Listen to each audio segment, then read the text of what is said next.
Good evening. My name is Chris Davids, and I'm here to welcome you to the I Am Psyched opening remarks that we have this evening. I'm an assistant professor here in our psychology department, and I have had the pleasure of co-coordinating a whole series of events in conjunction with Grace Lundquist, aimed to talk about and celebrate the past, present, and future of women of color in psychology. We have a variety of distinguished guests to acknowledge this evening. First, I want to say welcome and share my excitement to have Dr. Shari Miles-Cohen here with us. She is the Senior Director of the American Psychological Association's Women's Programs Office. We're also joined by several leaders on campus. We have President Steve Morgan, Associate Vice President for Diversity, Equity, and Inclusion, Dr. Marco Barker, Chief Advancement Officer, Annalisa Holcomb, Chief Student Affairs Officer, Mark Fernie.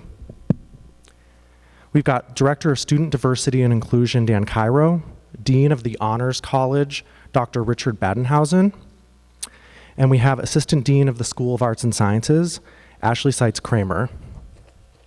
In addition, we have multiple community mental health providers who are joining us this evening, along with students, staff, and faculty of the college. Finally, I'd like to make a particular welcome to the alumni of the psychology department who are here with us this evening. We're excited to welcome back these past students and look forward to reconnecting during the reception that we'll have immediately following this event. So this series is sponsored by the psychology department with the support of the School of Arts and Sciences, ASW, and the MS and Mental Health Counseling Program.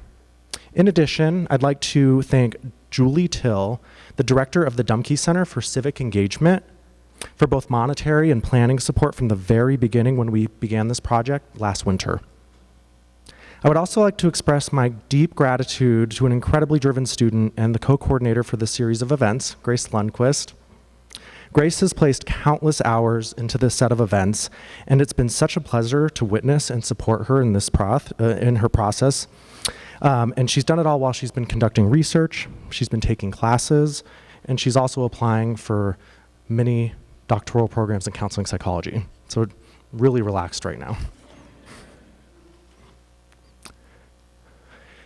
So we're at a moment in history where conversations about race, gender, and the interlocking oppressions that are inextricably linked require close examination and action.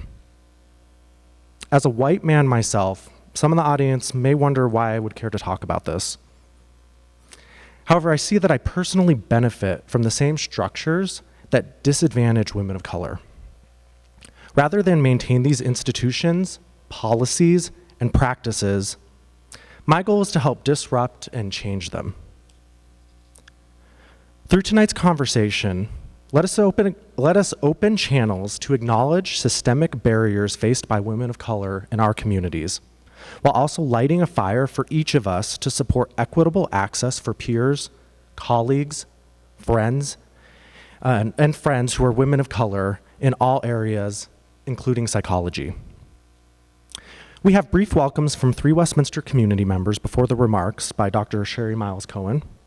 Afterwards, we will convene in the Meldrum Science Center for a reception with appetizers so that we can interact with the I Am Psyched installation that we've brought here from the American Psychological Association in Washington. Finally, we encourage each of you to help us continue the conversation using Twitter and Instagram. We ask you to use the hashtag I am Psyched Tour. And lastly, I'd like you to now help me welcome our Westminster College President, Steve Morgan.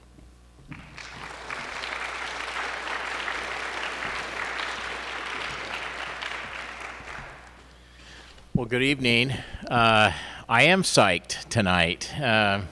When I heard the theme of this conference, first of all, when Chris sent me the email saying, "Would you come?" and he said, "This is a conference about I'm psyched," I said, "Well, gosh, who wouldn't come?" And so I do want to add my welcome to those that Dr. Davids has already mentioned. A special warm welcome to our speaker tonight, Dr. Miles-Cohen. I have to confess, I did sneak over to the Meldrum Science Center this afternoon to look at the exhibit, and so you're in for a real treat tonight. I hope that you'll go over there, and this exhibit isn't here long. It's a traveling exhibit that is toured around the country, so we're really fortunate to have it here at Westminster. And so I'm also a storyteller, and so I noticed that Dr. Miles-Cohen is going to speak about inspiring stories, histories, and inspiring lives, and that resonates really well with me. And so when you go over and you see the exhibit, you'll see some amazing stories of women of color that have made a huge impact, and not only in the field of psychology but in our country, going back a number of decades. And so I'm thrilled to have this exhibit here on the Westminster campus. It just so happens it coincides with a fabulous conference we're going to have beginning on Friday, Expect the Great. We'll have about 300 students from along the Wasatch Front that'll be here on our campus, students of color that will be here to talk about how we raise the bar in their lives. And so to have the exhibit here for this Expect the Great conference is going to be fantastic. I want to thank my colleagues, the faculty of our psychology department, for the great work they do. I do see a number of our students here and other guests. And so I hope you enjoyed the evening, and I look forward to hearing your remarks.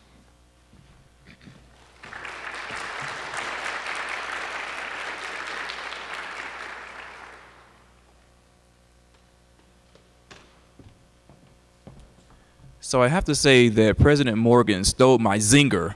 I too was going to use I am psyched, but I truly am psyched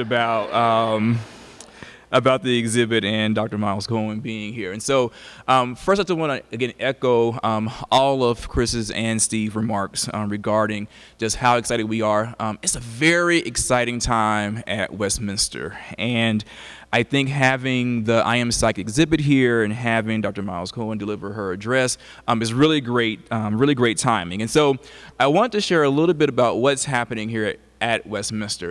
And while we have a number of our faculty and staff and students and alums who are always engaged in diversity work, and certainly Dr. Davids and Grace are great examples of what that looks like. We're super proud to be able to announce that we have launched and adopted our first ever diversity statement at Westminster, which we're extremely proud of that. And part of that is because while we know that this work has been going and happening here at Westminster, having a document that articulates that is extremely important to our campus. And so I won't recite the statement tonight, although I'm tempted because we're very proud of it. But what I will highlight, there are two areas that I think are very timely given tonight's discussion. One of those is that we talk about in our diversity statement that we recognize intersectionality, or that we recognize intersectional identities, and that's so critical. The I Am Psyched exhibit speaks to this. I would say that Dr. Miles-Cohen's work speaks to this, with her work in looking at women with disabilities in STEM. And so, again, this ideal about intersections is extremely important to us. The other piece that's a part of our diversity statement that we are committed to is this idea about inclusive excellence. And it's a term that we've not always used at Westminster, but it's one that we are going to commit to strive for. And part of that is that we're going to commit that this notion that in our practices and our policies, that all that we do, that we're going to place diversity at the center. And that's not always easy. And so we have some work ahead of us. So to my colleagues and to our alums who are a part of Westminster, buckle up, because we have some work to do that's ahead of us. But part of this is thinking about what does it mean to prepare our future emerging and even established leaders, our scientists, our scholars, future psychologists, or in the case of Dr. Miles-Cohen, all of those together. But how do we do this work in a way that really promotes excellence through being more inclusive? How are we helping all those see that excellence includes them, right? That excellence includes each and every one of us. And so exhibits like I Am Psyched is so critical in being able to do that. And so, again, Dr. Davids, thank you for all of your work and your leadership with this, and certainly Grace for your work. I know you've been working very diligently. And one story about Grace, really quickly, she's really persistent at emails. And so please know that all of this work has not been done in vain, that it truly is remarkable. And so thanks to both of you for all of your hard work. So at this time, I want to invite Grace up to present tonight's keynote. Thank you.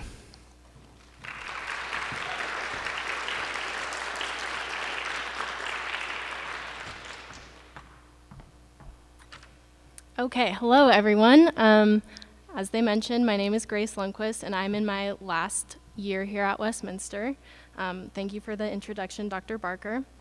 I'm so happy to see everyone here tonight and to finally and officially kick off the beginning of I Am Psyched here at Westminster. It was such an amazing and challenging opportunity to get to work on this initiative as a student, not only to develop skills related to planning and preparation of an event of this scale, but also to be able to meet so many dedicated individuals who work to support a more equitable society. I learned so much about activism within academia, both from Chris, as well as from the different experiences that this exhibit allowed me to have that I never would have pursued otherwise. I want to thank Chris for bringing this opportunity to me and supporting me through the whole process. He truly involved me in every single step of the way and supported me through the whole thing, and also allowed me to take on roles that most undergraduates don't get to experience. I literally can't count the number of email drafts I sent to him to say, is this the perfect balance of excited and professional? He read every single one, and he usually responded within about 20 minutes, if you know Chris, so thank you. I also wanted to say a special thank you to Julie Till from the Dumke Center for Civic Engagement here on campus for providing so much support for this project, and specifically for finding ways to support me as an undergraduate student. So overall, this process was a catalyst for me falling even more in love with psychology as my future career, and it was also deeply impactful for me in recognizing how much work is left to do when it comes to visibility and representation within this field. In many of my classes, we have talked about theories of Black feminist thought and bringing the experiences of those who are often the most marginalized or ignored to the center. This exhibit is a prime example of this visibility in action, which to me is critical as we move forward into being more equitable and inclusive society. So tonight, we are extremely lucky to welcome Dr. Shari Miles-Cohen, who is the Senior Director of the Women's Programs Office at the American Psychological Association in Washington, D.C. The Women's Programs Office works to improve the status, health, and well-being of women psychologists and consumers of psychology in a variety of ways, including the development and distribution of materials related to research, practice, and consumer concerns. Dr. Miles-Cohen's team also focuses on many issues of social justice related to psychology, including the equitable and fair treatment of individuals in the context of a wide variety of intersectional oppressions. Their office has worked on many different and influential projects, including an extensive report on the sexualization of young girls, examinations of the effect of poverty on women specifically, health promotion for women with disabilities, and work to further understand violence against women. As the director of the Women's Programs Office, Dr. Miles-Cohen is an integral part of many of these projects. She earned her BA from the University of Colorado at Boulder and an MS and PhD in personality psychology from Howard University. Much of her work has focused on improving the lives of women of color in the United States. Throughout her career, Dr. Miles-Cohen has been a leader in working toward the fair and equitable treatment of all individuals, especially those who are systemically marginalized by society. She was an integral member of the development and formation of this museum exhibit, which I will let her talk more about. We are truly honored to be able to host Dr. Miles-Cohen here at Westminster, and we are so grateful that she was willing to travel all the way from Washington, D.C. to be a part of our opening reception this evening. So please join me to welcome Dr. Shari Miles-Cohen.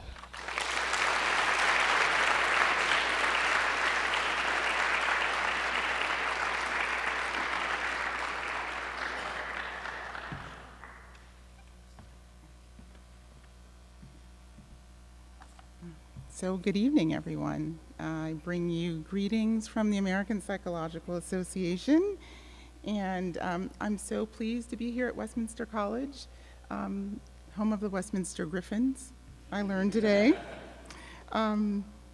This year in 2017, APA is celebrating its 125th anniversary, and I know that you all are also celebrating the 10th anniversary of your Master of Science in Mental Health Counseling program, so congratulations on that milestone.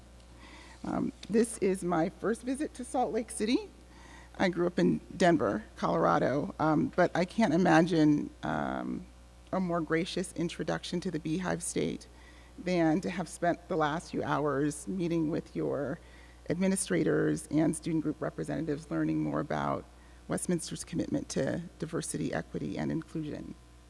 And I would also just like to echo Chris's recognition of President Morgan and Marco Barker and other sort of university officials who are here this evening, and also all of you in the audience. I'd just like to thank you all for coming to spend a little time with me and your friends, family, and colleagues this evening.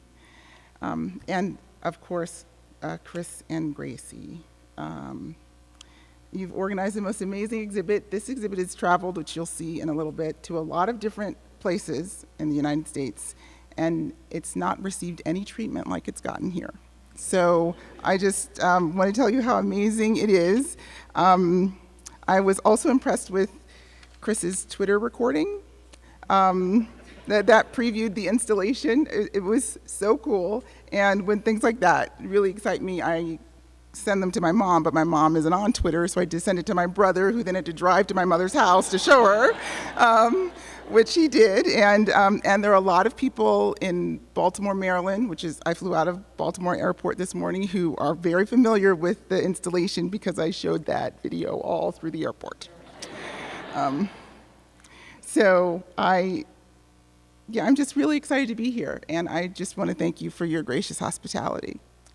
And as I get into my talk, I'm going to be talking about this wonderful creation, our I Am Psyched exhibit, and tell you a little about how it came together, talk about the tour, and about our next steps. But I wanted to share a little data with you first. So, what do we know about girls of color? So we know that 55% of Latina girls, 38% of Asian Pacific Islander girls, and 30% of Black girls worry about a friend or family member being deported. We know that 1/3 of girls of color report having been called a racial slur, with Asian and Pacific Islander girls reporting the highest rate. We know that Black girls are 5.5 times more likely, and Native American girls are 3 times more likely to be suspended from school than are white girls. We also know that girls of color are more likely to attend under-resourced schools that are not culturally competent or personalized to their needs or interests. And of course, as you would expect, that can have a negative effect on their educational opportunities and future earnings. We also know that despite all of this, girls of color and girls overall are still motivated to graduate from high school and continue their education. So what do we know about girls and boys in STEM? We know that girls and boys possess similar abilities in mathematics and science.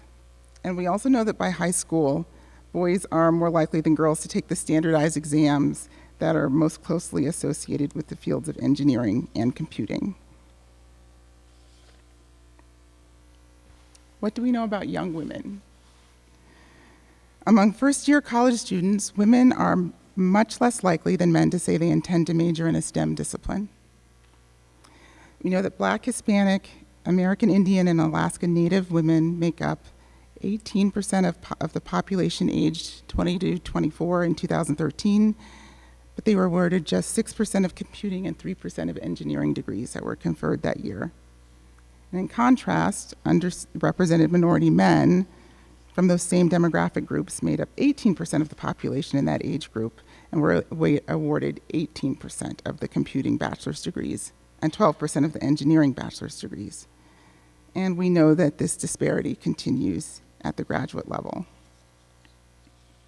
And for working women, we know that the disparities continue in the workplace and that minority women comprise fewer than 1 in 10 of employed scientists and engineers, and that women leave those jobs sooner and at higher rates than men. And then about women in psychology. While women with computer science and math doctoral degrees earn 84% of their male counterparts' wages, for women psychologists with doctoral degrees, the percentage is 77%. And that percentage is actually lower than it was in 1993. Despite some gains, as you all know, that women are increasing their numbers at the assistant professor level in the post-secondary institutions, women remain underrepresented at the full professor rank and at the associate professor level. And they're overrepresented in assistant professor and the contingent and temporary positions. Women psychologists take, on average, a year longer to attain tenure than men. Women psychology faculty are overrepresented in institutions with higher teaching loads and fewer research expectations. Women psychologists continue to be underrepresented in institutional leadership positions such as university presidents, corporate CEOs, senior military officers, nonprofit leaders, journal editors, and as recipients of the top honors even in APA, such as being awarded as an APA fellow or receiving a Lifetime Achievement Award. So it was within that context that we learned that President Obama set the goal of America having the highest proportion of college graduates in the world by 2020. And meeting this goal demands that we all address the lack of women in STEM disciplines. So you can imagine how excited we were when we learned that then First Lady Michelle Obama was inviting groups across the country to join with the Smithsonian institutions on their Museum Day Live project to create an inclusive exhibit to inspire minority girls to visit museums, to think big, and to consider STEM as a career field.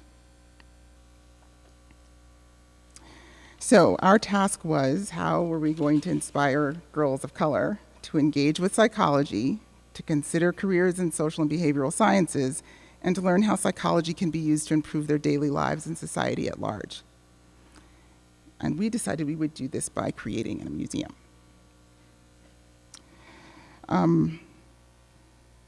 So Museum Day Live, for those of you who don't know about it, it's an annual event that the Smithsonian Institutions puts on every year, where one day a year they encourage museums to open their doors for free.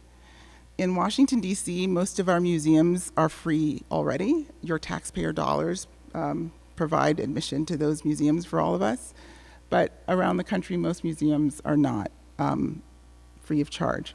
So the Smithsonian encourages museums to open their doors for free one day a year. And we entitled our soon-to-be created museum, I Am Psyched, using the history of psychology to inspire women and girls of color. And who were we? The partners. So we one was me, my office. We two is a Dorothy and Nicholas Cummings Center for the History of Psychology at the University of Akron. It's considered the Psychology Archives for the United States. Psychology's Feminist Voices Oral History and Digital Archive Project is an oral history project based in Toronto, Canada.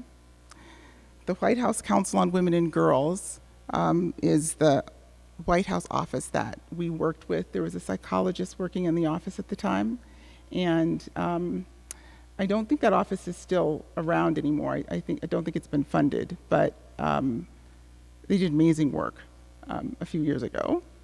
The Smithsonian Affiliations Program is the part of the Smithsonian Institutions that hosts the Museum Day Live event. And the I Am Psyched Girls Advisory Committee is the last part of our partners, and I'll talk a little bit more about them shortly. So here are our project goals. So we wanted girls to think about psychology careers, to see museums as an accessible information resource, and to use psychology in their daily lives and to use it to make positive change in their communities. So phase one of the project, because of course, every project has to have more than one phase, was to create the interactive exhibit, to engage a group of girls in all phases of the project, to host a live-streamed interactive discussion, and to develop a series of empowering activities for girls in middle and high school.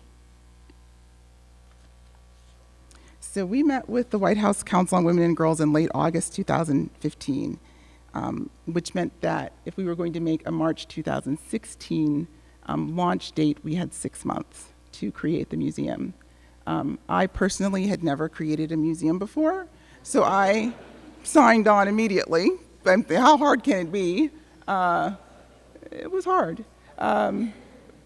Our first installation site was going to be the Cummings Center, but they were undergoing a massive renovation at the time. So when I approached the CEO at APA at the time, I was told we could do anything we wanted, but we couldn't attach anything to the walls. And that's how we came up with a pop-up museum, because we needed to be able to move it quickly. So let's see. Oh, I have that slide twice. So the Girls Advisory Committee. We had this base. Now we needed to figure out how to design the exhibit, and we knew that it had to speak to girls. And I have not been a 12th grader in some time. Am very familiar with Michelle Fine's work on participatory action research, and knew that we needed to get a group of girls together to help us. So I recruited a group of girls, 19 racially diverse girls from the Washington metropolitan area. We were guided by Michelle Fine's work, and they advised us on everything. There wasn't anything that they didn't advise us on. This is a photo of the girls who were able to stay for the duration of the launch event in March 2016. There are 4 girls who aren't pictured, but they were amazing. And I met with the girls once a month for the duration, every Saturday, the first Saturday of every month for 4 hours. And like I said, they advised us on everything: planning, the logo design, the exhibit content, the skills building activities, outreach, publicity. And each month they had a different set of issues to consider. So the first month, I asked them what was their experience with museums, because we wanted to know sort of what our starting point was. And they said that they enjoyed museums, learning about history in museums. They associated museums positively with school field trips, because they said anytime they could get out of school was a good day. But they also associated museums with boredom, and with things you can't touch, and with needing to be quiet, and with glass boxes with little bitty words attached to them. So we asked them about psychology and what comes to mind when you think of a psychologist. And their remarks were basically limited to academics and clinicians. When we asked what psychologists do, they said they prescribe medicine, they provide therapy, and they are profilers for, like, the FBI and the CIA.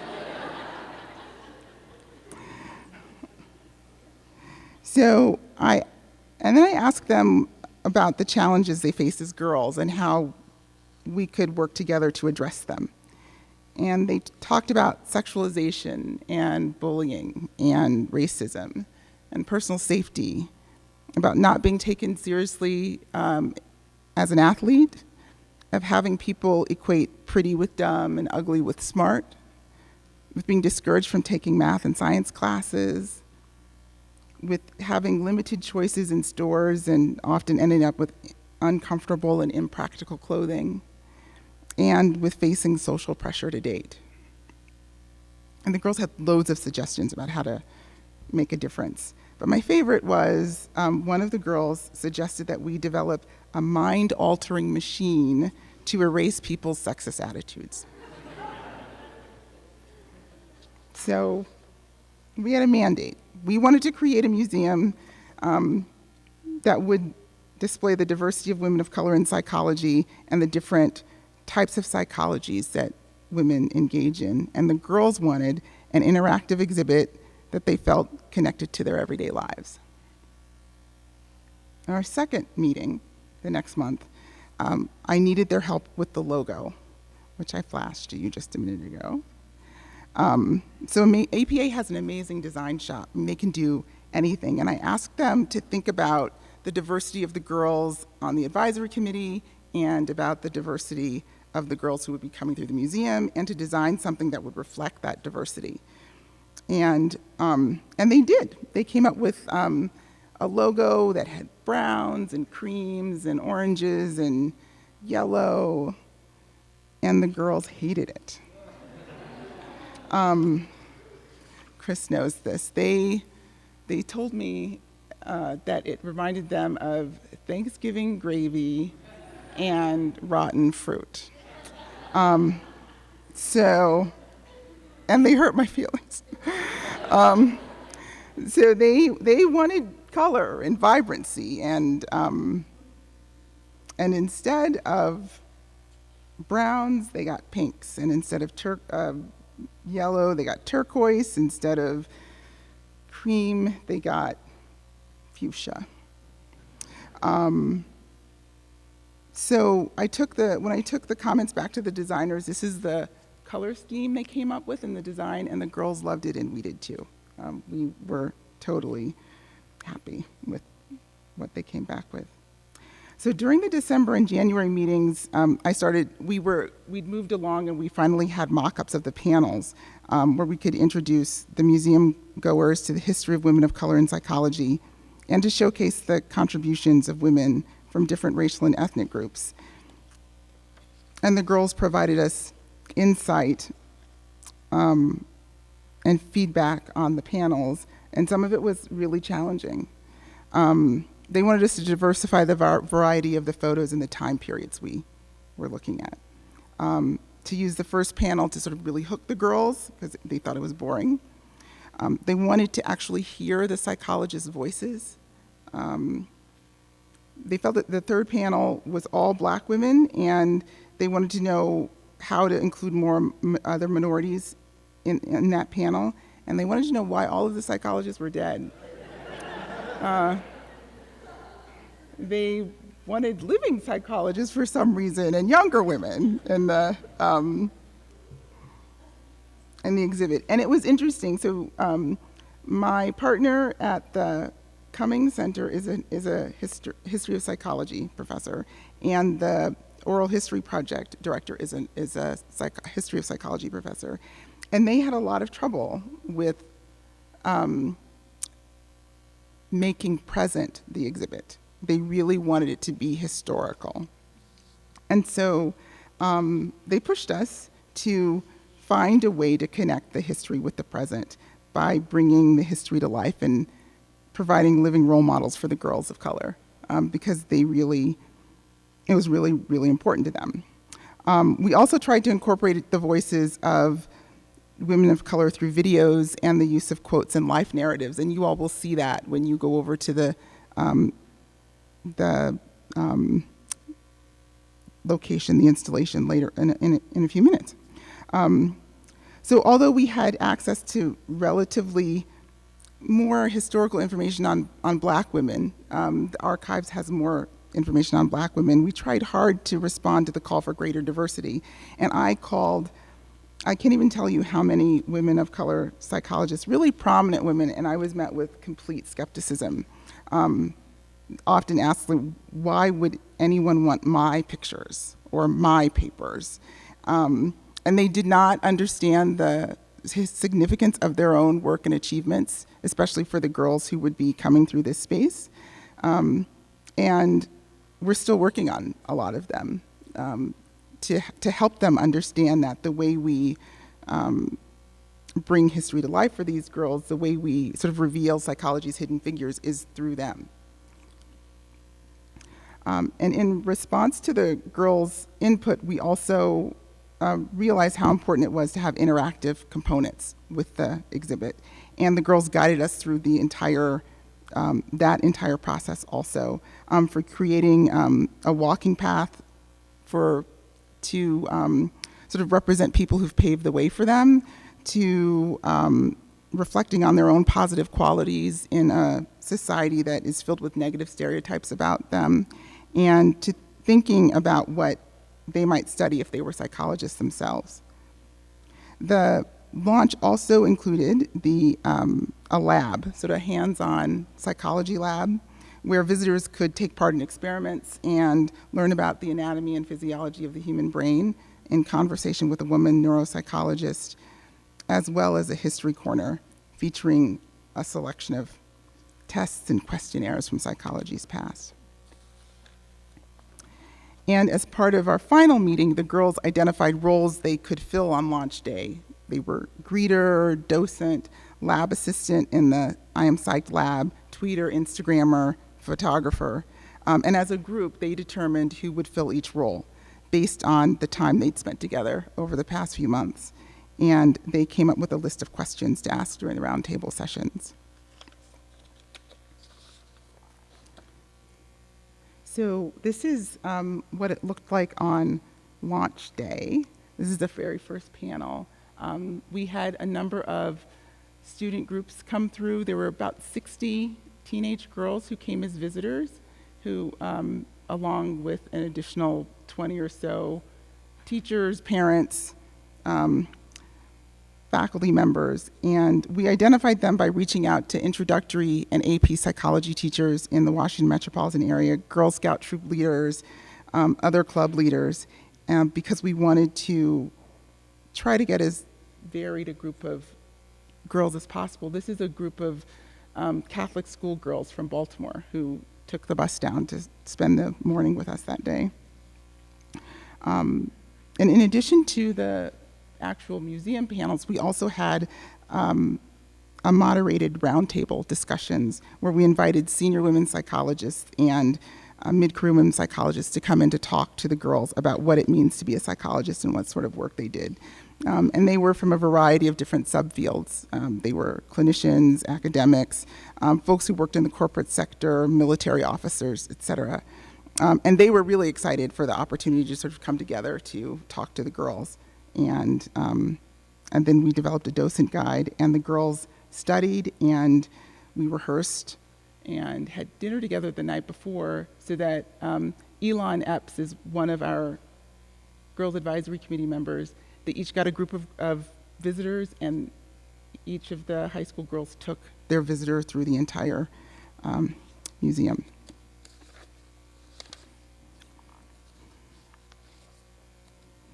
Okay. So this is photographs of the two roundtables.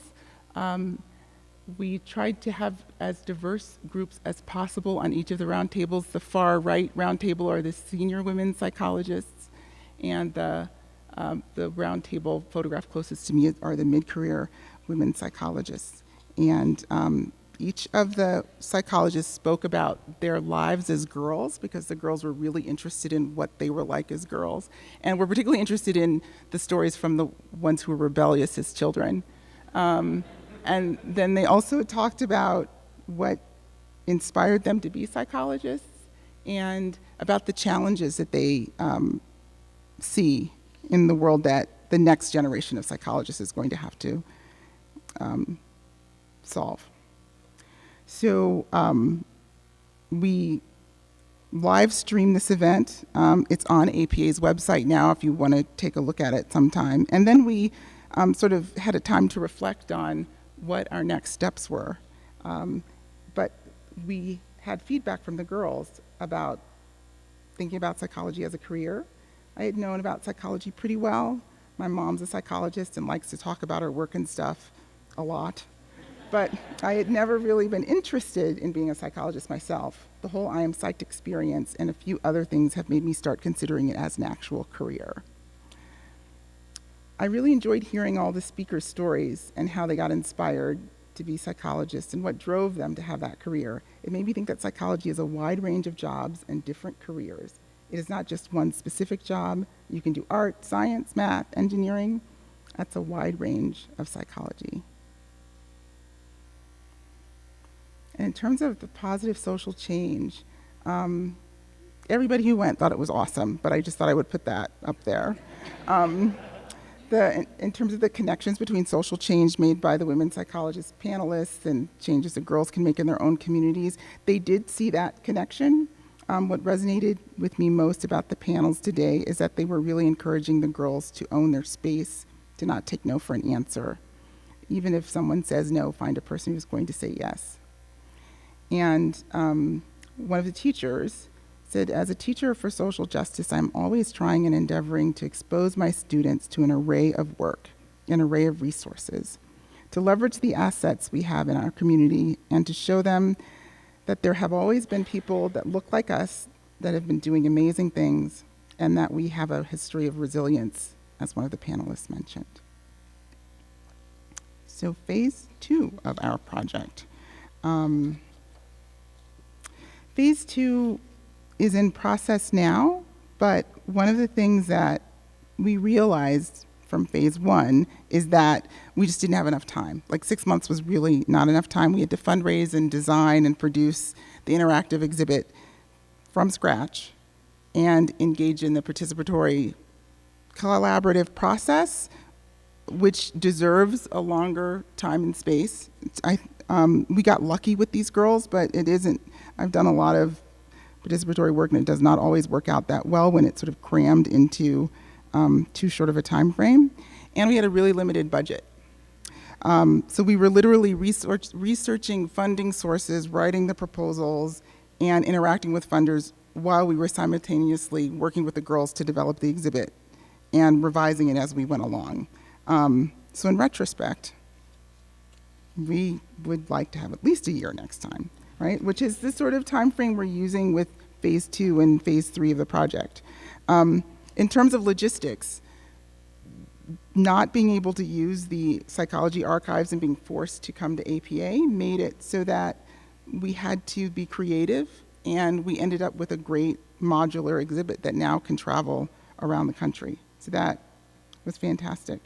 But I think the one thing that we were made very much aware of is how many hidden figures psychology still has, how little information we have about women of color in psychology. And so we have a bunch more work to do. So in phase 2, we're working on developing the digital version of the exhibit so that we don't have to ship it everywhere it goes. And we're also working to finalize the contributions of women of color psychologists to incorporate it into psychology curricula at the high school level. So we've got the draft is complete finally, and I'm bringing the Girls Advisory Committee back together in December so that they can provide us comments on that, and I'm hoping to pilot it in classrooms this spring. And the other part of phase 2 was to secure venues to host the easily packaged and shipped multimedia pop-up exhibit, which we have certainly done. We talked about curriculum development a little bit already. So the Teachers Advisory Committee, we started, it's a group of AP, IB, and introductory psychology teachers from around the country. It's a national group. There are 7 of them. And our goal was to create materials to be used in the classroom that would engage girls and boys to get them thinking about psychology in a different way. And so we have a number of pieces of this curriculum that we're really excited to get out and test. And some of the members of the Teachers Advisory Committee are listed there at the bottom of the page. So the tour, taking the show on the road. So we, over time, right, the first place we took this exhibit to was to Howard University in Washington, D.C., so we didn't have to go very far. But it was a challenge. We didn't have a toolkit yet. We were sort of building it as we went along. Notice the theme here. And so what's happened over these last 7 months is we've finally gotten this thing down to a fine, well-oiled machine. And part of that is about the host at the university it travels to. You all happen to have rock stars. Not every school is like that. So Howard University is the first place it went. We had a roundtable discussion there too, and then a juried poster session for students to enter posters. There was a cash prize for them, and then it was the first time we sort of introduced the tweet-a-thon, which we awarded a membership in the Society for the Psychology of Women, a 2-year membership in the society for folks who were tweeting. And the person who had the most tweets in a 3-hour period got this membership. The next place we went was to Drexel University, just up I-95 from DC. And it was Black History Month, Women's History Month sort of partnership. And we were able to draw in a number of graduate students. And out of this installation, we learned that one of the graduate students who participated has now started a student group to be more engaged in the community around the school. Then we went farther north to St. John's University. And it was the first time we were able to host Jessica Henderson Daniel, who is standing next to me in that photograph. She's the first African-American president-elect of APA, so she will be president of the American Psychological Association next year. But then to the University of Memphis. We were at the museum, the March for Science in Washington, D.C. in April. The gentleman in the photograph is Tony Puente. He's APA's president this year. Then we went to California, to Berkeley, California, to the Wright Institute, and there we partnered with the Asian American Psychological Association and their 2-day symposium, Hear Our Voices, Strengths from the Margins. We were at Pace University for the International Council of Psychologists, and the University of Tennessee at Chattanooga, and now, so this is our map. The green flags are places we have been already, and the thumbtacks are our future locations. So, and those are all locations in 2018. So we're already, I think, booked through June of 2018. But if you know of any place that's interested in hosting an installation, please let us know. Yeah. So I just wanted to finish by talking about the next steps, where we go from here. In addition to augmenting the digital museum with the online content, we'd like to reach a larger audience, obviously. And we'd like to reconvene the Girls Advisory Committee so that they can review the draft curriculum and provide comments to the Teachers Advisory Committee. We're establishing a Professors Advisory Committee to begin work on the undergraduate curriculum, and I am hopeful that your own Dr. Davids will agree to join that committee. We're developing a survey so that we can get a better handle on the experience of visitors to the installations around the country. I don't actually get to go with the exhibit very often, and I mean, that's why this is such a special treat. But we are trying to make sure we can demonstrate impact and document impact, so that survey will be really helpful. We're also developing an exhibit curriculum vitae, and I'll be submitting a proposal in the spring for a special issue of a journal or an edited book with APA Press to talk about this sort of participatory action process and the experience with universities around the country. And to have the girls write a few of the chapters in the book is what I'm hoping for. And then the last is to really find a way to encourage women of color to think about the importance of their work.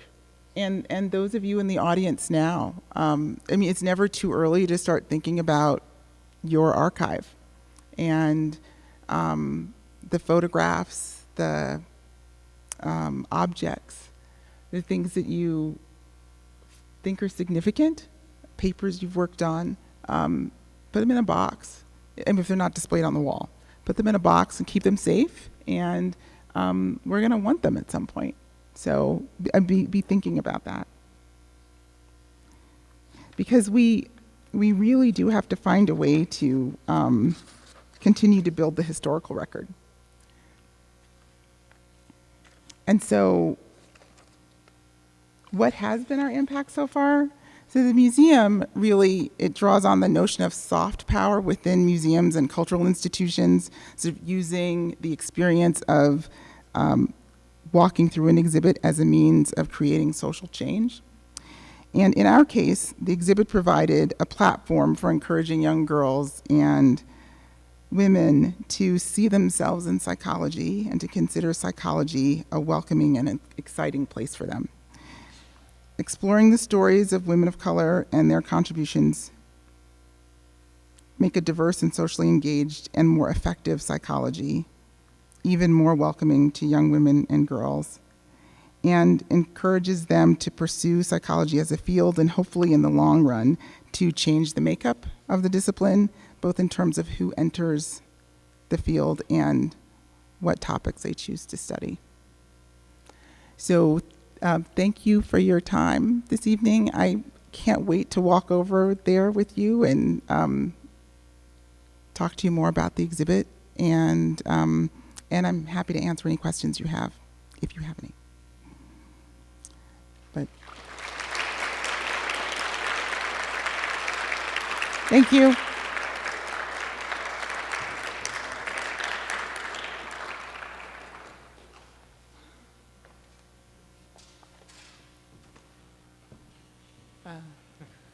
So there's my contact information. If any of you want to email me or need an internship or anything like that, give me a call. Great. Thank you very much, Shari, for your remarks this evening. We're really excited to have you here at Westminster for today and tomorrow. So thank you for being here. I'd also like to thank everybody else for joining us this evening.